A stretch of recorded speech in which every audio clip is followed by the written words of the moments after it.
For 4 years of the Second World War, Great Britain waged a secret campaign behind enemy lines in France. At the heart of this struggle was one woman, Vera Atkins. Skillful, meticulous, and dedicated. Atkins was the perfect spy mistress. She ran a unique force of undercover fighters, Britain's women's secret agents. Through sabotage and resistance, they helped cause havoc behind enemy lines.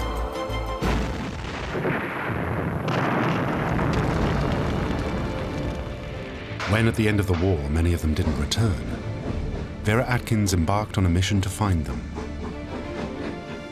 She tracked them down and brought the Nazis who had killed them to justice. Vera Atkins became a national heroine.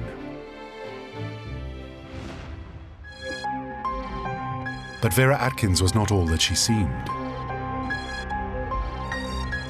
The meticulous spy mistress had played a role in some of the worst bungling of the Second World War. And this film asks why. Was it simply because Atkins wasn't as clever as she seemed? Or had she knowingly sent agents to their deaths to hide a dark personal secret?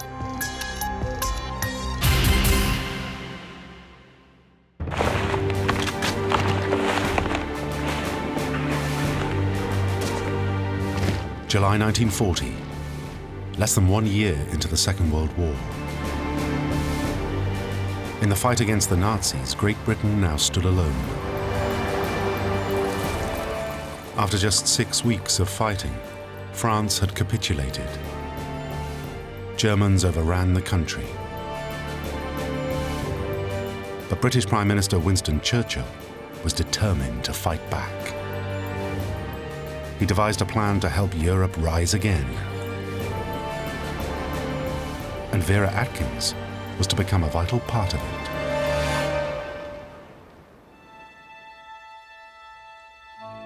33-year-old Atkins was a trainee secretary with no military experience. But she had been spotted by an unusual organization, the Special Operations Executive. This was Churchill's strike-back weapon.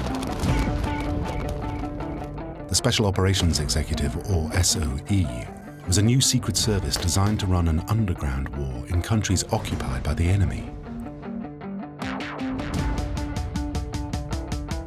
Through acts of sabotage, resistance, and subversion, Churchill claimed that SOE would develop a reign of terror to make the lives of German occupiers an eternal torment. SOE was a prestigious club at the heart of the British war effort. Now Atkins was given the opportunity to join it.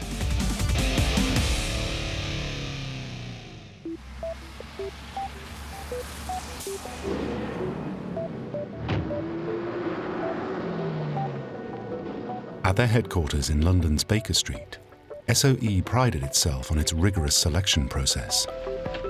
What made you pick on us? It wasn't just haphazard. We make extensive inquiries before we recruit our people. Atkins seemed to be the perfect candidate.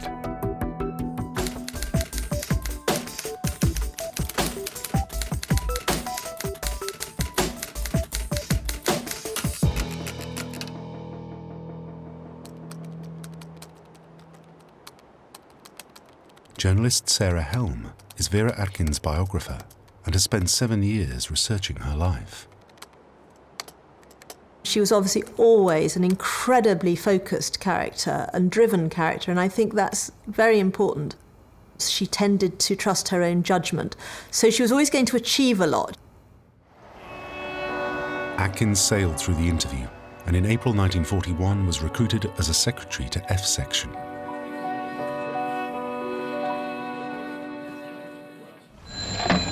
Operations room. Oh, good. Just a minute. Opposite night through. F section was SOE's largest and most important department, charged with running operations in France. At its helm was 41-year-old former businessman Maurice Buckmaster. Maurice Buckmaster was typical of many in SOE. He didn't have a military background, but he was well born. He had been schooled at the expensive public school, Eton, and had picked up fluent French on a cycling tour round France. Buckmaster was charming and affable, but not considered by all to be suitable for intelligence. Charm alone is not enough for a great commander. But it was about all that he had. He was not overladen with brains himself. He was nothing like as bright as the men he was combating on the French side. Vera Atkins found that she could make up for Buckmaster's shortcomings. She was extremely meticulous, whereas Buckmaster, her boss, was rather the opposite. He was very sort of broad brush and not at all good on the detail, which of course was essential, and that's where Vera came in. Atkins was meticulous even in her habits. She got the same cab and the same cab driver every day, which arrived at exactly the same time, and very few other people arrived by black cab at the SOE offices, but Vera did. All this meant no detail of F-section operations escaped Atkins' notice. She would make sure she knew exactly what was going on in the office, so she could never be caught out. She was also the epitome of discretion, telling anyone who asked that she had a boring little job on Baker Street. Her mother took for granted she was having an affair with a married man and said one morning over breakfast, "All I can say, dear, is I hope when the war's over he makes an honest woman of you." It was not for Vera to contradict her. By 1942, Vera Atkins had become an integral part of F-section. Then there came an opportunity for her to play a larger role.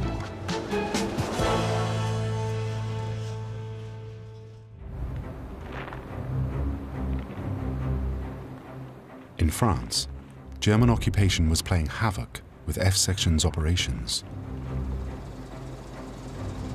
It was increasingly difficult for agents to travel around the country. Young men were often picked up and searched, making an agent's capture more likely.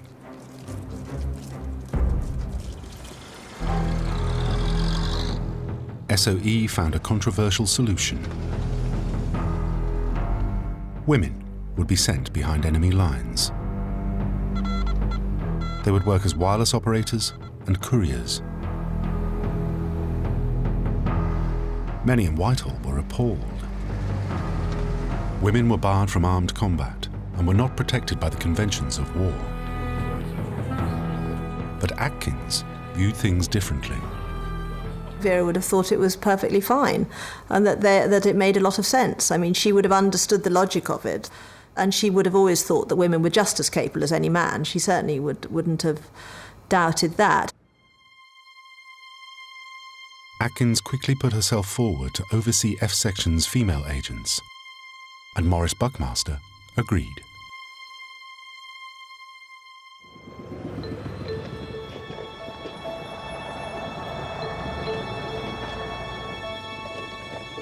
F-section began a recruitment drive.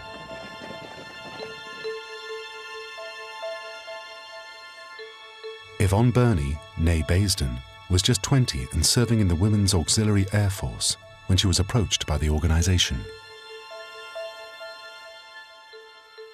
Well, I'd never heard of SOE, neither had anybody else. But I was contacted one day by an officer in the Air Force who said, "I gather you are bilingual, and would you like to do other work, including speaking French?" And I said, "Well, of course, that'd be wonderful." And that's how it all started. Vera Atkins was one of those who interviewed Yvonne. She was a very intellectual lady, quite senior to me. I didn't really know why she was asking me these questions. And but I answered, of course, having been brought there by WWII. And that's the way we met, I suppose. After their initial selection, men and women candidates began their training. They were taught the secrets of undercover warfare, parachuting, hand-to-hand combat, explosives, and marksmanship. I was swept up in the things that one could do in what we just took as it came. Whatever was presented for us to do, we had to do. And that's how it was in wartime.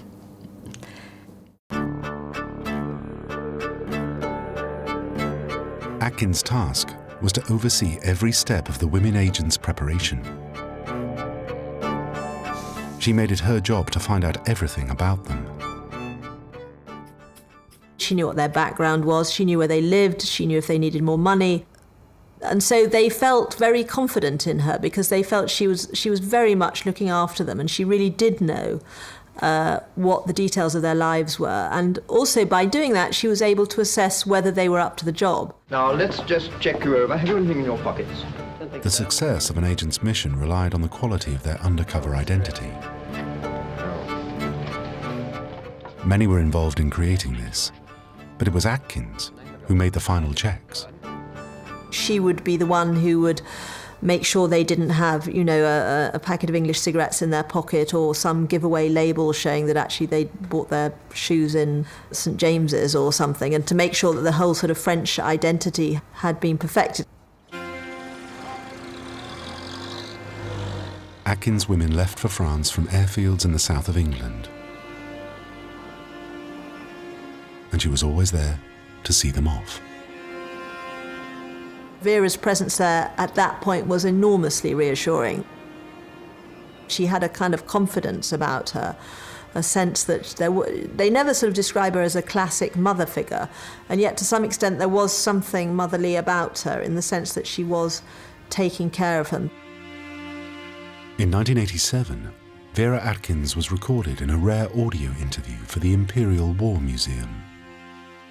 The burden of stress probably was on the person who was seeing them off. The realization that they were going out on a very dangerous mission.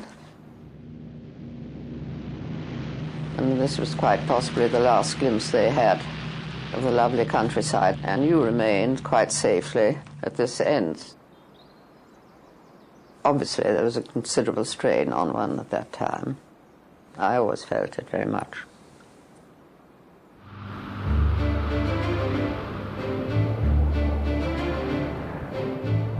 After just 1 year, Atkins had 11 female agents behind enemy lines. They were proving invaluable. Andrée Borel was a working-class girl from the suburbs of Paris, but fast becoming one of the best couriers in the field. Yvonne Roudelat cycled hundreds of miles delivering vital messages and took part in blowing up a 300,000-volt electricity cable near Orléans.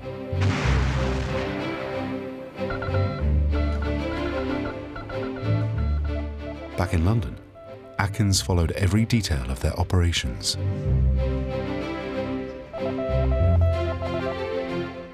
She would spend long hours in the office, watching over the agents who had become her girls.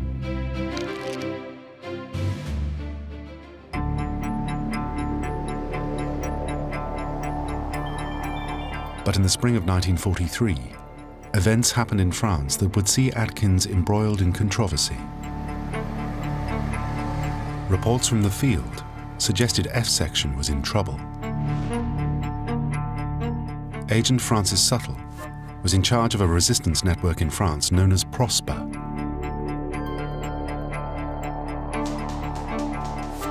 Prosper was one of the biggest circuits operating in France. But Suttle now expressed concerns that it had been penetrated by the Germans. 2 of his best local agents had been captured. And Suttle complained that F Section headquarters were irresponsible in their methods. That safe houses in France, known as letterboxes, were being misused. Your conception of a letterbox appears to be a place where an agent, usually covered in mud, carrying an obvious suitcase, can turn up at an unreasonable hour.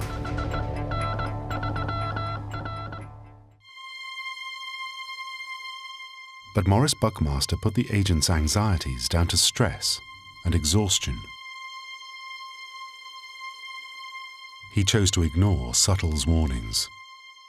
Nobody really expected them in the early days to be caught in the numbers they were. The whole operation was run in an atmosphere of extraordinary arrogance and, to some extent, ignorance and bravery, which was a lethal combination. Vera Atkins was privy to the same information and should have understood its implications.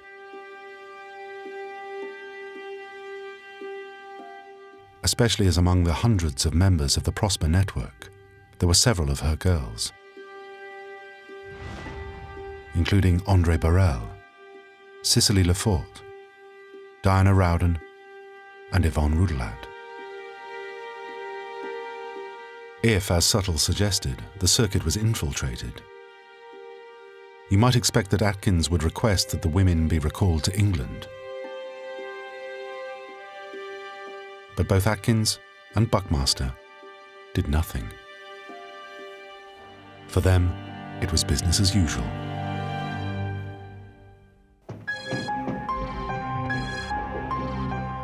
It was a terrible mistake. The Prosper circuit had indeed been penetrated. Hundreds of its members were rounded up and imprisoned. 2 months after sending his first warning, Suttle himself was arrested. And all of Vera's girls who worked for the network were then captured by the Gestapo.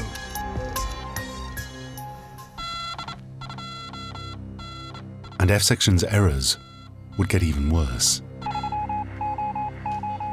On July the 7th, it received a message from a radio operator in the field. Gilbert Norman was Francis Suttle's operator and a highly experienced agent. But there was something very strange about his message.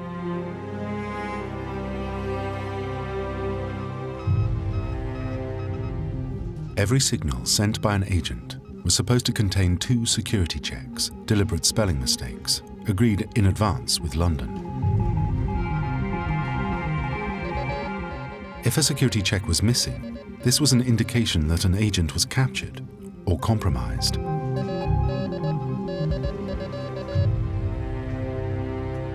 Gilbert Norman's message didn't have its security check.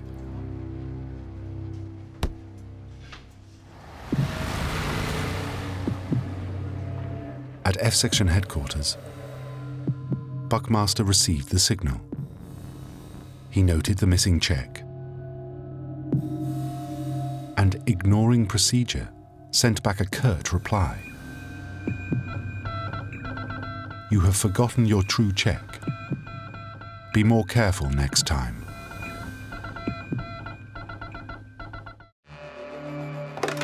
More surprising than this was Atkins' reaction.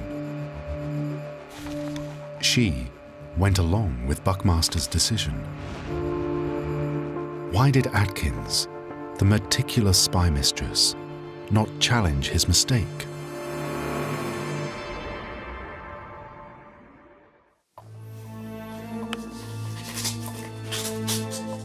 One possibility is that Atkins just hadn't seen Norman's signal. There were, after all, thousands of messages arriving into F-section all the time.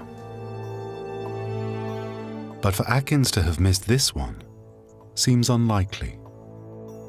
She would have seen the signal. If she didn't happen to be in the signals room that day, she certainly would have seen it soon after. Another possibility is that Atkins saw the message, but failed to spot the missing security check. For someone so meticulous, this seems even less probable. She would certainly have been suspicious, and she would have understood the likely implications. Or perhaps Atkins had simply followed her superiors. She was, after all, a woman in a man's world. And she held a very junior rank. But Atkins had never been one to play by those rules. One of her superiors had noted on her file that she was somewhat disinclined to accept instructions without argument, requires handling. So how could the spy mistress, known for her attention to detail, have failed to take any action? Perhaps there is another explanation for Atkins' uncharacteristic behavior.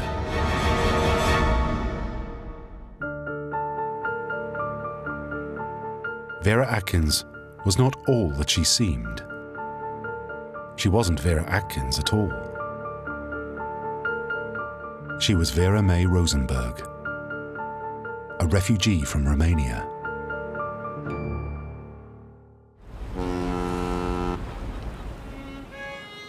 The daughter of a German Jew, Vera had been born in the Romanian town of Galitz, where her father ran a lucrative shipping business. Her mother was a British South African born Hilda Atkins, who had Vera raised by English nannies. Vera had lived a luxurious life around Bucharest.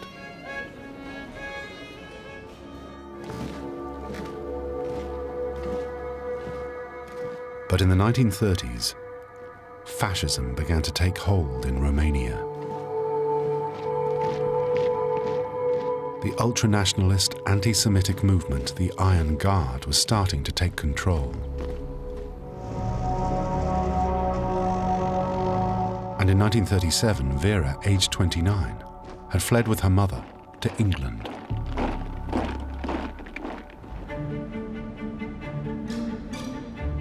Two years later, the Second World War began. And by the end of 1940, Romania became an ally of Nazi Germany. This meant that for all her impeccable English manners, Vera Atkins was a citizen from a hostile territory. You cannot underestimate the absolutely overwhelming importance to Vera of concealing the fact that she was a Romanian-born Jew working inside SOE. She was effectively, for certainly half the war, an enemy alien working inside the most secret part of the British Secret Service. If Atkins had admitted that she was an enemy alien, she would almost certainly have been interned. And there was another reason for Atkins to keep her identity secret. Being British was a crucial part of her relationship with her girls. The point being that if any of the agents who she was responsible for had known that, their own faith and trust in their own minder, if you like, would have fallen apart. And Vera knew that. One of the few people to know her true identity was Maurice Buckmaster. So one possible reason for Atkins not to challenge him is that she needed him to keep her secret safe. And in SOE's disastrous summer of 1943, Buckmaster's protection was more important than ever. Atkins was applying for British citizenship, and Buckmaster was supporting her application. Speaking out against him now wasn't an option. He had to continue to support her. If he had in any way lost faith in her or been angered by her or thought that she was stepping out of line, she might have lost Buckmaster's support, and if she'd lost Buckmaster's support, she was finished. And Sarah Helm thinks there may have been an even more disturbing reason for Atkins to stay silent. There are other suggestions which certain people heard of and told me about, that Vera had even more personal motives for keeping her mouth shut at that stage. While Atkins and her mother had escaped to London, relatives still in Europe were at risk.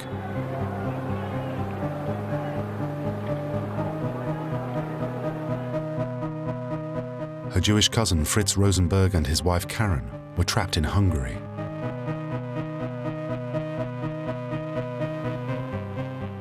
According to Sarah Helm's contacts with the Rosenberg family, Atkins decided to intervene. There is quite substantial evidence from a number of different sources that Vera made a rather extraordinary venture over to Holland at the very start of the war, when she heard that her cousin Fritz Rosenberg was threatened with deportation to a concentration camp.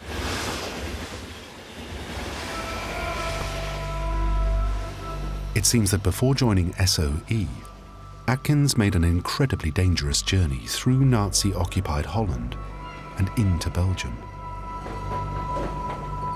There, she may have made contact with the German authorities to bargain for the freedom of her cousin. There are suggestions that a large amount of money exchanged hands in order to buy off those who were threatening his deportation, and that Vera had performed this heroic act herself by going over in circumstances of some danger and handing over the money. This contact with German authorities during the war would alone have put Atkins in deep trouble with the British authorities and given her no chance of working at SOE.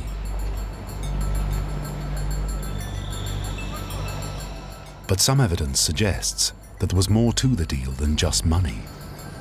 The suggestion was that the family had possibly agreed to provide information over a period of time to the enemy.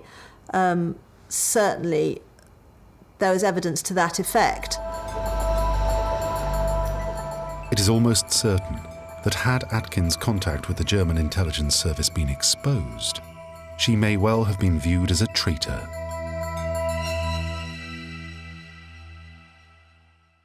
The idea that they might be employing someone and allowing them to have access to all the secrets who's might have been compromised in this way would be utterly anathema to anybody in the service.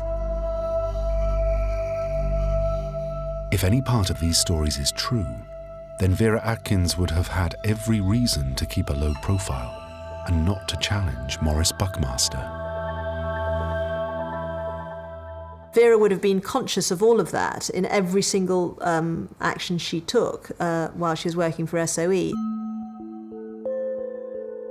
While nobody can be exactly sure why, Atkins kept her silence. Whether because she'd misinterpreted the signal or didn't dare question her boss, or because she was covering her identity and knew that she was compromised, Atkins said nothing to challenge Buckmaster.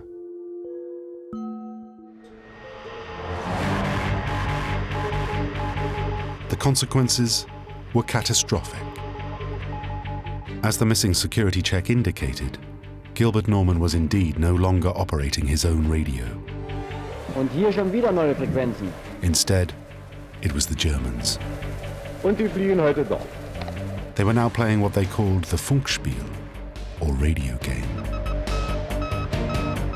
It was one of the most devastating espionage tactics of the war.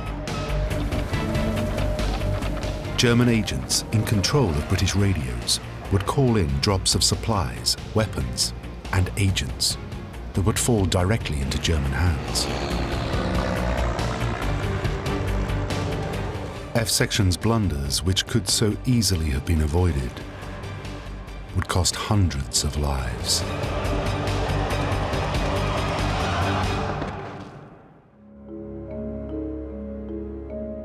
because F Section continued to send agents to the field. And in February 1944, Atkins, unwittingly in communication with a radio operated by the Germans, organized the deployment of a talented new agent. Madeleine Damament was a remarkable young woman who had fled from France after running an escape route for Allied prisoners. A devout Catholic, she was living in a convent in Hertfordshire when she volunteered to work for SOE. Madeleine was to be flown into central France, and Vera Atkins was there to see her off.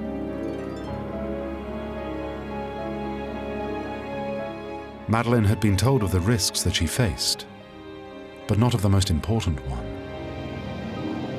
that the F Section network had been infiltrated and their radios compromised.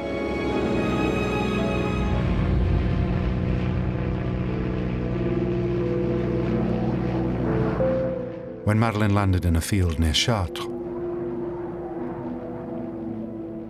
she wouldn't be heard from again.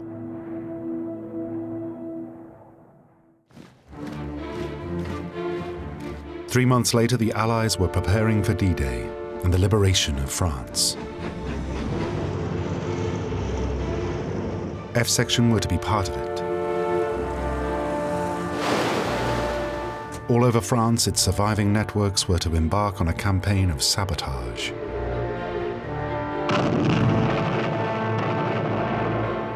Telephone and railway lines were cut,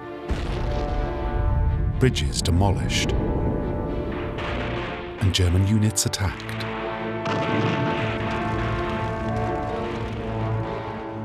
Yvonne Basden had been dropped into France 3 months earlier. Now, she was to play a vital role. She helped organize one of the biggest supply drops in SOE history. We had to choose grounds where the resistance could receive material from England or from the States or whatever. One of our grounds was chosen for a big daylight operation by the Americans to drop materials and arms to arm members of the resistance.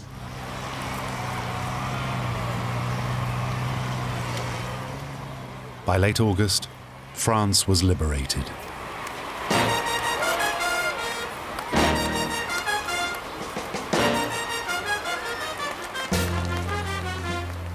The Allies had triumphantly reached Paris. The French were free. For Atkins, there was further reason to be happy. Her application for British citizenship had been a success. Immediately after the city's liberation, Atkins travelled on her British passport to Paris. She was going to bring her agents home.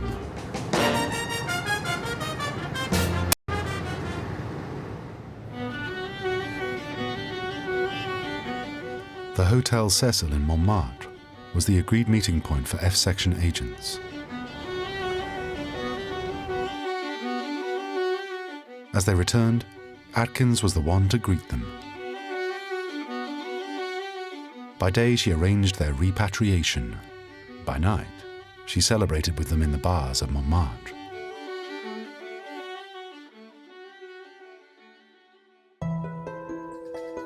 But as the weeks passed, Atkins waited and waited. More than 100 agents still hadn't come back. Among them were 14 of Atkins' girls, including Yvonne Basden. After 3 weeks, Atkins gave up her vigil and returned to England.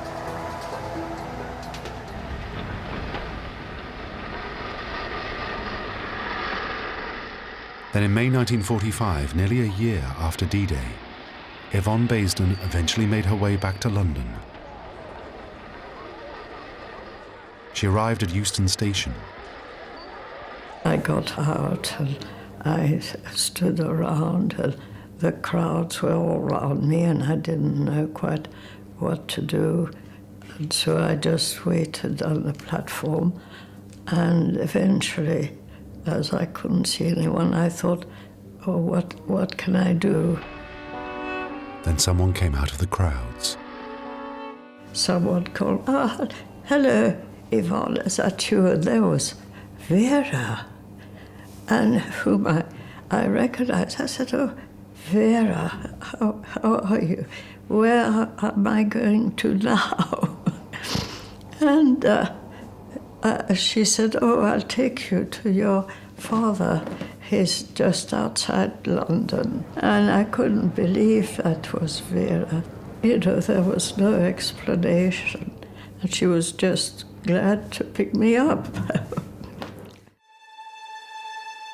But as Yvonne got talking to Atkins, she revealed disturbing news. After just 3 months in the field, she had been captured. We were arrested on a Sunday, and it was a fine day. I was found and pulled out and chucked on the floor. And there was more. For most of the last year, Yvonne had been held at the Nazi concentration camp, Ravensbrück. Atkins faced the reality that a similar fate may have fallen on her other missing agents. One has the impression reading the papers of that period that none of them really believed that anyone English would ever end up in a concentration camp. It wasn't for us, certainly not for our boys or for our girls. The idea that women would end up in concentration camps was simply not, I don't think, ever considered. And other details were emerging that made matters even worse for Atkins. The consequences of the overlooked security checks were becoming clear. All the details became apparent that they themselves had actually dropped agents straight into enemy hands. It wasn't just that they were going to their desks and they were going out to a risky situation, but she'd actually seen agents off who, when they were received at the other end, were going to be received straight by the Gestapo. They were given no chance. And it was their own organisation, it was their own masters who had actually allowed them to fall into this lethal trap. Faced with this, Atkins now embarked on an extraordinary mission.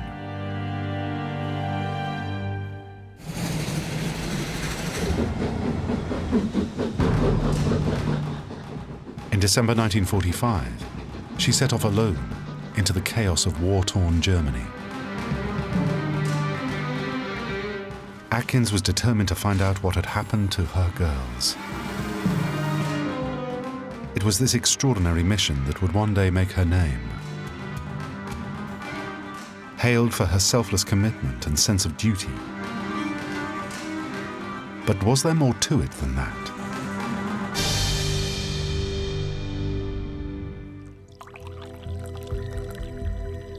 If Atkins really had, for whatever reason, covered up Buckmaster's mistakes and knowingly sent agents to their possible deaths,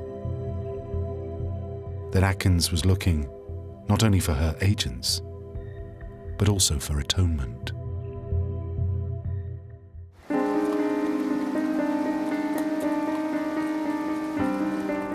Whatever her motivation, Atkins faced a difficult task.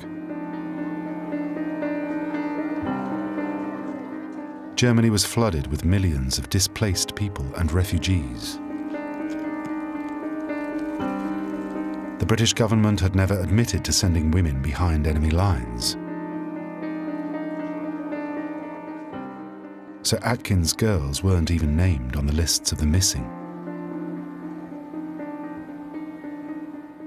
But slowly, Atkins traced them.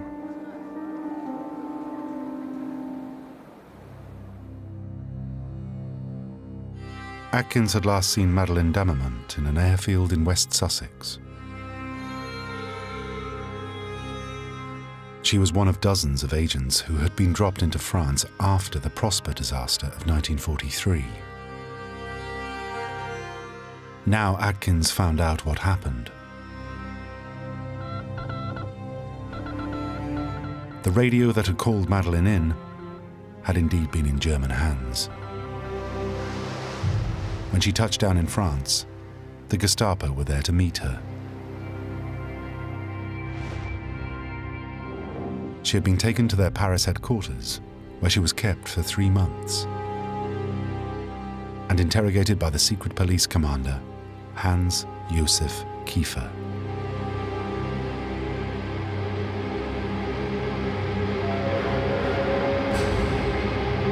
From there, Atkins traced Madeleine's movements. At first to a women's prison in the town of Karlsruhe, and then to Dachau.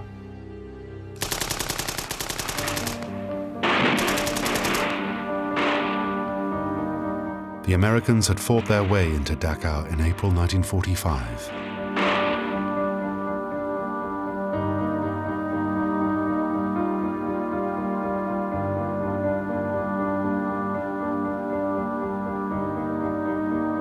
What they found there would horrify the world. The Americans would liberate 33,000 surviving inmates. But it was too late for Madeleine.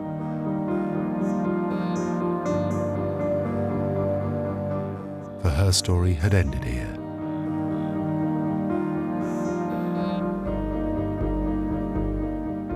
At dawn on the 13th of September 1944, Madeleine had been dragged into the yard of the camp.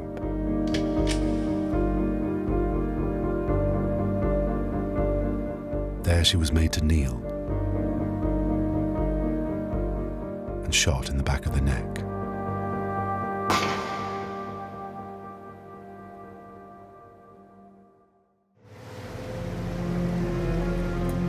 For Vera Atkins, this was the stuff of nightmares.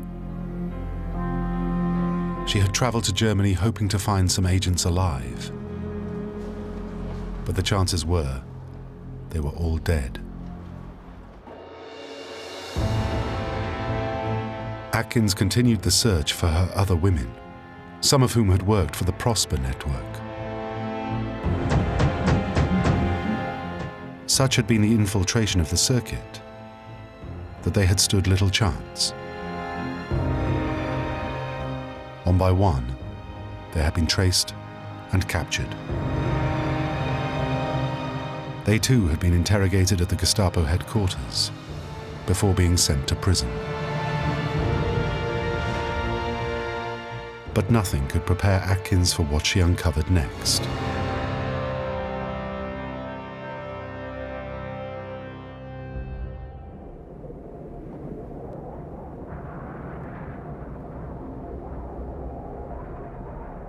The girl's final destination was Natzweiler concentration camp.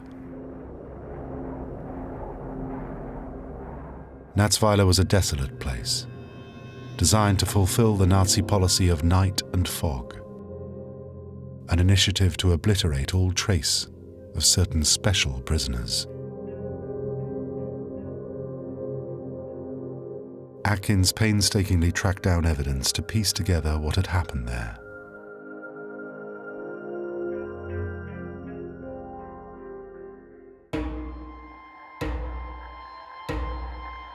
On the 6th of July 1944, Atkins' girls, Andre Burrell, Vera Lee, and Diana Rowden, were given an injection and told they were being vaccinated against typhoid.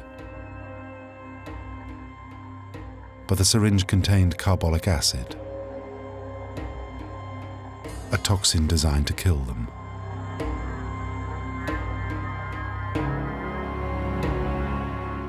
The women were then dragged to the crematorium, where a guard was waiting to burn their bodies. Atkins gathered evidence in meticulous and distressing detail. She herself heard everything, down to the fact that that their clothes were taken off before they were actually put in the flames. Another Natzweiler guard, Franz Berg, had witnessed the agents' deaths. He revealed to Atkins that the injections hadn't worked on at least one of the women. There was evidence from one of the people working in the crematorium at the time that she had scratched the faces of another of the Germans and screamed as she was being put into the flames, all of which Vera heard. It meant that one, or maybe even all of the women, had been burnt alive.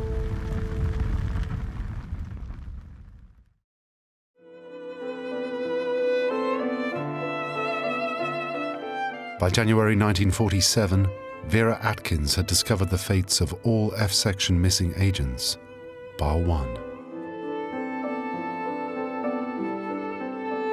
117 men and women had been killed by the Nazis.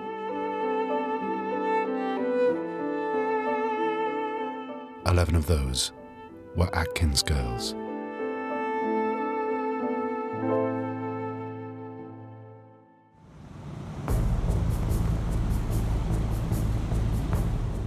When the Allies began to bring the Nazis to justice, Atkins stood as a vital witness at 2 war crimes trials.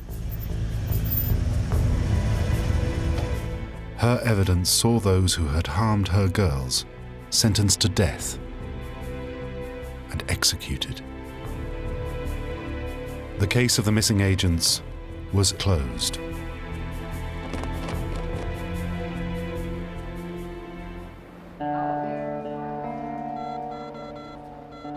SOE was disbanded in January 1946.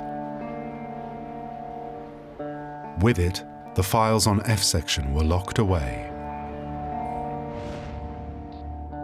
Morris Buckmaster returned to his old job as a public relations officer for Ford. Vera Atkins too returned to civilian life, a British citizen and a respected member of British society. But she couldn't let SOE go. In the years after the war, she vigorously defended its work. She became a sort of PR person almost for the SOE story. She became the conduit for all the families who were wanting information about their missing relatives and their sons and daughters and fathers. And they would go to her and she received their letters and wrote back to them, and she followed up on their stories.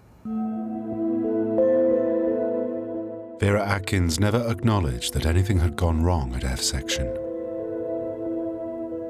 And she remained a highly secretive person. She knew perfectly well this was something she would live with for the rest of her life, and the only way that she would be able to live with it was by extraordinary self-control and mental control.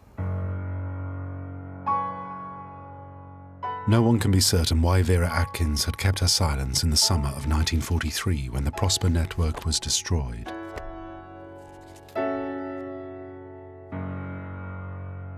Maybe she hadn't spotted the danger. Perhaps she really did have something to hide.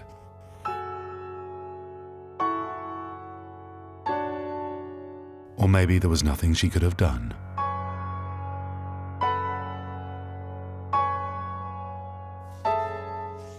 What isn't in doubt is the extraordinary responsibility Vera Atkins felt for her girls. She was responsible for my going to France and my being in Ravensbrück and my getting out and so on. Indirectly, she was responsible for, and she knew that, you know, from all the agent's point of view, she had the responsibility. My goodness, what a responsibility. The shadow of the F-section disaster stayed with Vera Atkins for life. I remember absolutely everyone. André Borel, Diana Rowden, Cicely Lafort, Noor Inayat Khan, Violette Szabo,